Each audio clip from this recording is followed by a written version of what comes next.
Oh, buti naman at nahuli na tong si Boy sa pack. Oo nga, bakit ka ba ganyan? Ba't mo ginagawa yung ganyan? Nananapak? Eh kasi lahat daw ng niligawan niyang babae na maganda, eh hindi naman siya sinasagot.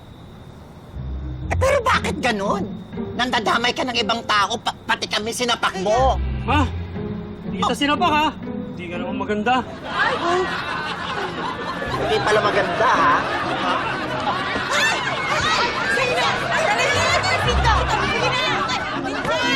Tama na, tama na.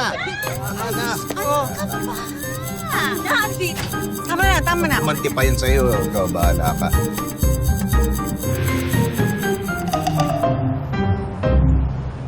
Ito yung lalabas. Ito yung piprint na.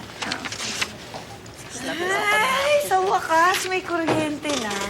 Oo, at in fairness, ang lakas ng aircon. Uy, tignan niyo to, oh. Nasaan yung si Boy sa pack? Buti naman nahuli na siya. Oh my God, buti At dahil yan kay Vincent! Ang galing-galing. Uy, ang galing mo talaga sumapak bakla. Akala, alam mo, pwede kang action star. Pero, bakit ka sad? Bakit the sad face? Hindi ako sad. May iniisip lang ako. Nako, wag mo sabihin, gusto mo pa rin masapak ng lalaking yon. Excuse me.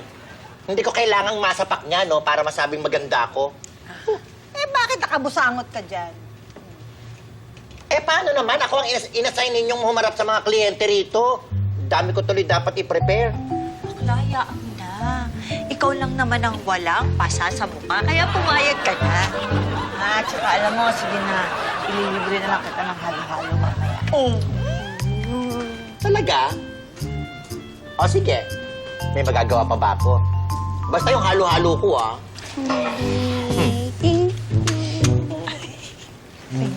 Thank you, baby.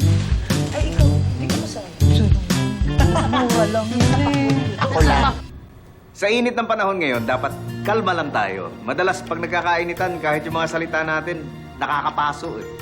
Kaya huwag tayong magpadala sa galit o sa kahit anong emosyon. Mainit na nga ang panahon, mainit pa ang mga ulo natin.